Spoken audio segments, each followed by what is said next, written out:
Listo. Entonces, vamos a abarcar la vida y obra de René Descartes. Entonces, lo que les explicaba, cuando él estudia con los jesuitas, él tiene una influencia escolástica en aquella época, es decir, una influencia religiosa.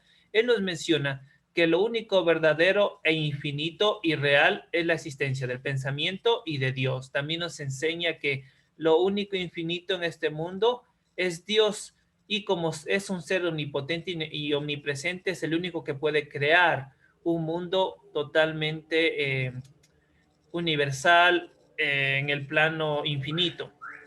Porque si el hombre creara al propio hombre, o el ser humano fuera creado por el propio hombre, pues obviamente mantendría su estado de mortalidad. Mas, sin embargo, él explica que debe existir una persona inmortal y perduradera que crea una persona mortal. Entonces, él valida la existencia de Dios. Es por eso que él tiene influencia de los jesuitas por la educación escolástica que recibió. ¿Qué lo dice? ¿Dónde conoció la filosofía escolástica, que fue parte fundamental de su aprendizaje? Estudió Derecho en Poitiers y aprendió por su cuenta matemáticas.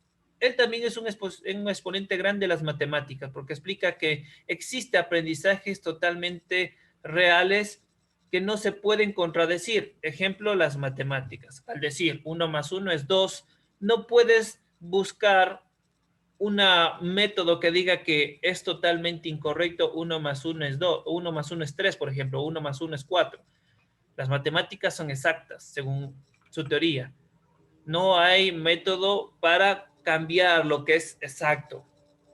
También vemos que fue soldado en el ejército de Mauricio Nassau después del Maximiliano de Baviera. Residió en diferentes lugares en Europa como París, donde ganó la fama como matemático y comenzó a preferir la nueva ciencia frente a la escolástica. Entonces, ¿qué sucede acá? Él en un principio, cuando era matemático, tenía una filosofía escolástica, es decir, su conocimiento iba de la mano del pensamiento religioso con la ciencia. Pero a partir del Renacimiento, siglo de las luces, especialmente en Francia, aparece una nueva ciencia, ¿sí? En la cual empiezan a crear nuevos conocimientos en base a la razón.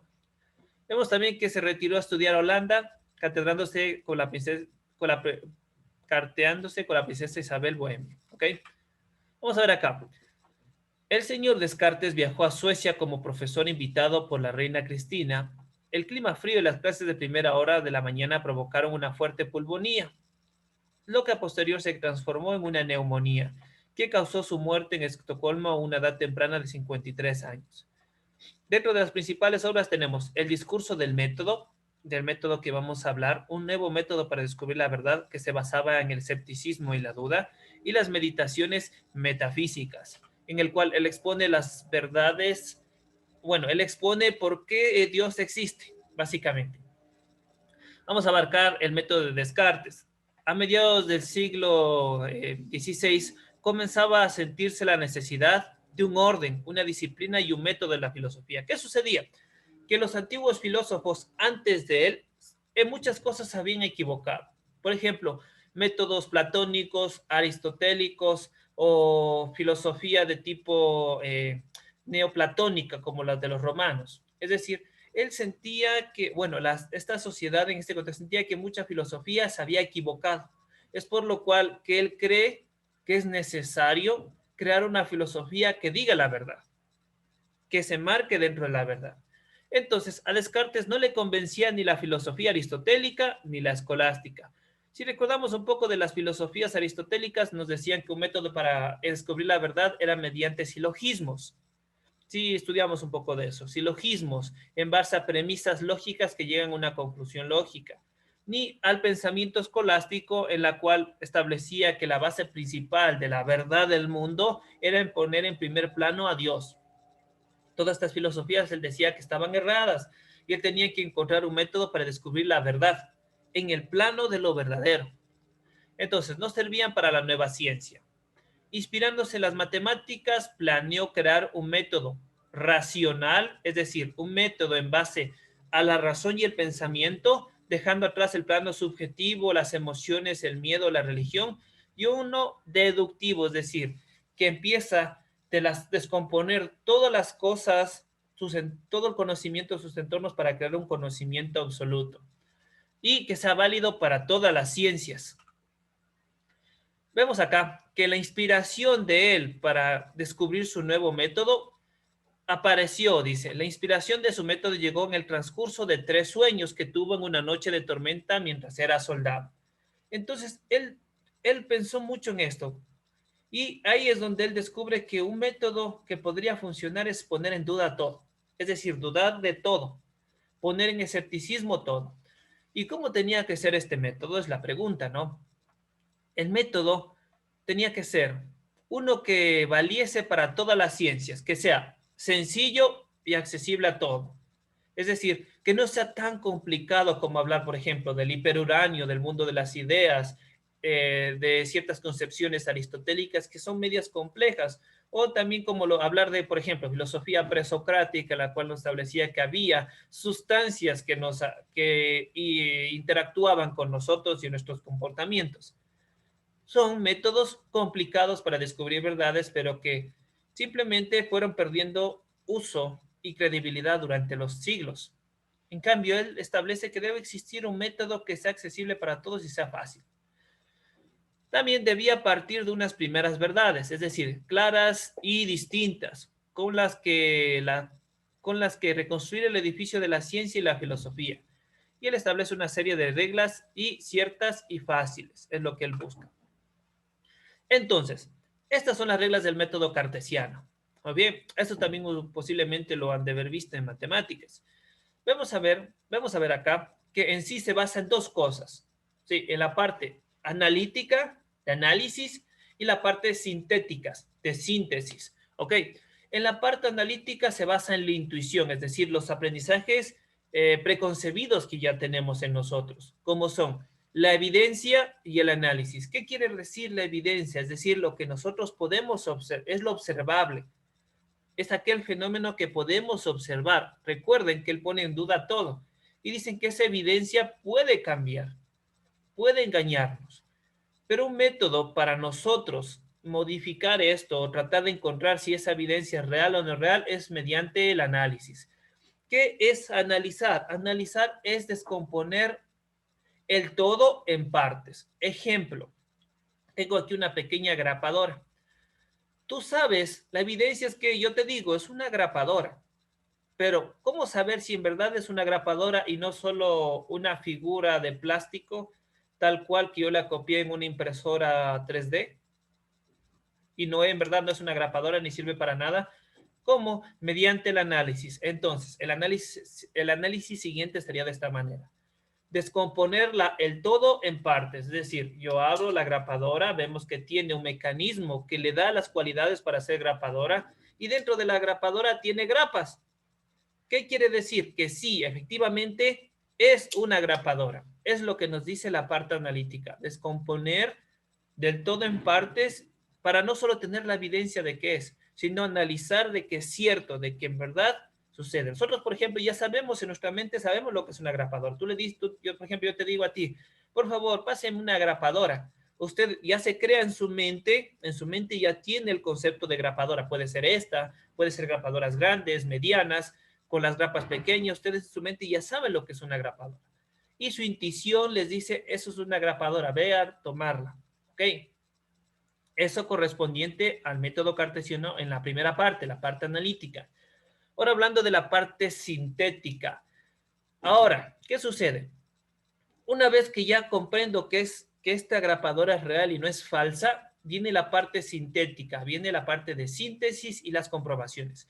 Síntesis es el proceso contrario al análisis. Una vez que descompuse, sí, todas las partes de un todo, por ejemplo la grapadora, ahora voy a hacer lo contrario. De las partes aisladas de un todo, las cualidades, las voy de nuevo a reunificar. Es decir, tengo partes aisladas. ¿Esto qué es? Unas grapas. Ahora, estas grapas me imagino que deben ir dentro de esta zona donde ingresan las grapas. Eso es lo más obvio, ¿no es cierto? El mecanismo lo presiona y efectivamente, sí, se transforma en una grapadora donde yo presiono, va a grapar en las hojas, obviamente, esa es la funcionalidad. A esto lo llamamos deducción, lo que acabo de hacer es deducir. Obviamente, si está así y le presiono y le pongo una hoja por debajo y le presiono por la hoja, se convierte en un aparato que permite acoplar varias hojas en una sola, sostenidas por una grapa. Entonces, ¿qué ha sido? Una grapadora. En síntesis, ¿yo qué hice? Cogí las partes de un todo, las sinteticé en una sola cosa y mediante deducción dije, ah, sí, es una grapadora. Y ahora, después de que yo deduzco todo esto, llega la comprobación. A ver, me dicen que es una grapadora. No quiero caer en la falsedad, como dice Descartes. Entonces, ¿qué sucede? Yo presiono y sí, efectivamente es una grapadora. Ese es el método cartesiano, mis estimados. ¿Ok? Les quedan 10 minutos, vamos a acelerar un poquito. Él nos establece algo muy importante, lo que les hablaba en un principio. La duda metódica. Todo método tiene que estar dentro de la duda. Siempre. Porque esto, todos nosotros debemos tener en cuenta que nada es perfecto y que todo puede estar sujeto a leyes de comprobación y cambio. Entonces, la duda metódica nos explica. Si no podemos aceptar nada como nada que no sea evidente, es decir, captado por nuestros sentidos, sin experiencia sensible, tendremos primero que saber alguna verdad evidente y probar que lo es, tal como lo hicimos con la grapadora. Dudar, porque puedo estar engañado en aquello, ¿no es cierto? Ejemplo, cómo les engañan a ustedes, ¿no? Cómo nos engañan a todos a veces. Nosotros vemos celulares en exposición, ¿no es cierto?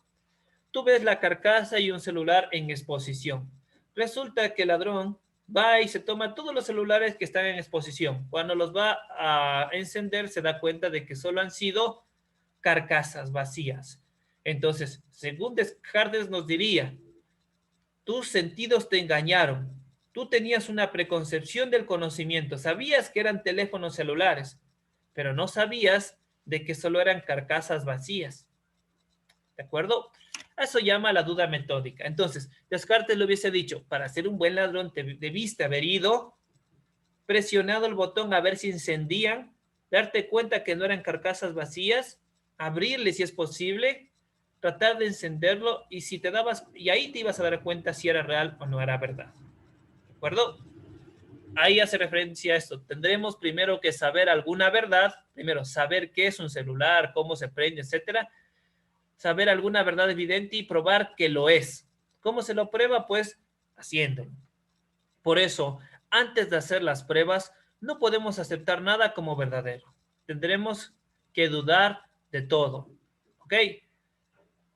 Esto hace referencia de que nada podemos aceptar como verdadero. Siempre tendremos que dudar de todo y por todo. ¿De acuerdo? Vamos a ver acá. Esta duda radical y provisional lo usaremos como un método para llegar a la verdad evidente. ¿Por qué? O bueno, ¿cuáles son las razones para dudar?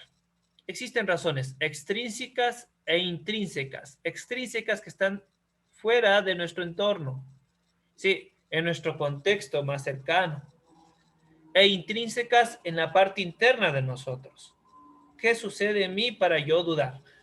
Vamos a ver las partes extrínsecas del entorno, es decir, distintas opiniones de los filósofos, diferentes costumbres de los pueblos, ¿sí?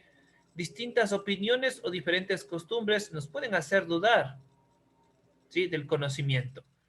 E intrínsecas, los sentidos y los sueños nos confunden, ¿ya? E hipótesis del genio maligno, ya les voy a explicar esto. Cuando hablamos de extrínseca, hacemos de referencia a diferentes opiniones del entorno, ¿sí? O costumbre de los pueblos. Ejemplo, digamos que se nos menciona, ¿no? Ir al comité del pueblo es peligroso. No vayas allá porque es muy peligroso, especialmente las horas de las 6 de la tarde, te roban y te hacen daño. Distintas opiniones de los filósofos y costumbres de los pueblos. Entonces, una persona nosotros podemos dudar de aquello, ¿sí? De los conceptos dogmáticos que nos dicen que el comité del pueblo es peligrosísimo por la tarde. Entonces, ¿tú qué podrías hacer?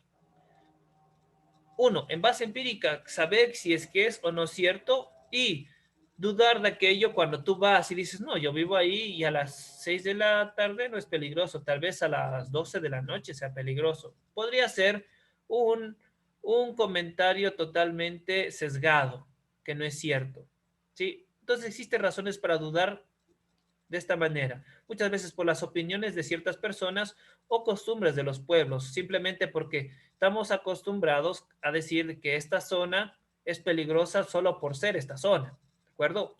Y vemos otras razones para dudar intrínsecas, es decir, los sentidos y los sueños nos confunden. También algo muy relevante que nos dice Descartes es que ustedes, ¿cómo saben que en este momento no estamos en clases, sino ustedes están durmiendo y están soñando conmigo dándoles clases? ¿Cómo sabemos aquello? ¿Ok? O cómo sabemos o nos damos cuenta que estamos soñando cuando los sueños parecen muy reales. Sí, cuando tú sueñas por las noches, cuando tienes pesadillas o cualquier tipo de sueño, tú estás completamente seguro de que estás en el mundo real. Entonces, es por eso que él duda de las cosas, porque explica de que no sabe si en todo lo real que tú vives sea lo real, sea en el mundo real. Y también la hipótesis del genio maligno nos explica que existe ciertas cualidades, perdón, existe como una especie de Dios, sí, que nos hace dudar de las cosas, que nos pone realidades que no son reales, ¿ok? Realidades que no son ciertas, que no son reales. Desde el plano parece ser que Descartes se refería aquí como a un demonio, ¿ok? Ya lo vamos a explicar más adelante sobre aquello. Entonces, Descartes nos dice que nuestros sentidos nos engañan, ¿ok? A y B son iguales, pero A parece más larga que B. ¿Puede ser así? A y B son iguales, pero A parece ser más larga que B. ¿Se dan cuenta? Simplemente por la postura, pero de ahí exactamente son iguales. Pero A parece mucho más largo por esto, ¿de acuerdo? Y Descartes nos decía que los sueños nos despistan. Es decir, ¿cuántas veces me ha sucedido soñar de noche que estaba en el mismo sitio, vestido y sentado junto al fuego, estando en la realidad desnudo y metido en la cama? No hay indicios para distinguir el sueño de la vigilia. Lo que les explicaba, ¿ustedes cómo saben que no están soñando?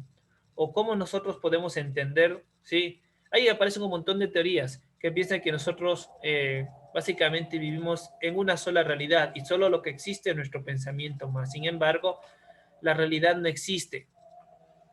Como Dios es bueno, ¿sí? Recuerden que él habla de Dios, un pensamiento escolástico. Como Dios es bueno, es infinito, es real, lo único real para él es Dios y el infinito. No permitirá que yo viviera totalmente engañado, tanto que tuviera que dudar de todo. Es por eso que él duda de todo. Imaginemos entonces que la causa del engaño es un genio maligno. Entonces, ¿qué ha sido el genio maligno? Es la causa del engaño. ¿Por qué nos engañamos? ¿Por qué el ladrón se engañó tomando los celulares, solo las carcasas, pensando que era real, que eran teléfonos reales? Según él, en su teoría existe un genio maligno que causa el engaño. Nos dice que es astuto, burlador, poderoso. Ha usado toda su industria para engañarme. Si no quiero que me engañe, tengo que preparar mi ingenio. Es decir, en pocas palabras, sí, si no quiero que me engañe el demonio, recuerden que tiene una filosofía religiosa, un poco religiosa, tengo que preparar todo mi ingenio, es decir, utilizar mi razón para darme cuenta de que no es así. Ejemplo, el genio maligno en su teoría nos diría o nos etiquetaría con nosotros como malos. Sí, como soy una persona mala, no merezco nada. Descartes te diría, prepara tu ingenio y encuentra la verdad mediante la razón. La razón te diría, tú no eres una mala persona, simplemente tú has cometido errores, pero en base a tu razón te vas a dar cuenta que no vas a cometer los mismos errores que te hicieron causar ese daño. Entonces, él aplica la duda metódica que sirve para comprobar que nuestras creencias son ciertas, mis estimados.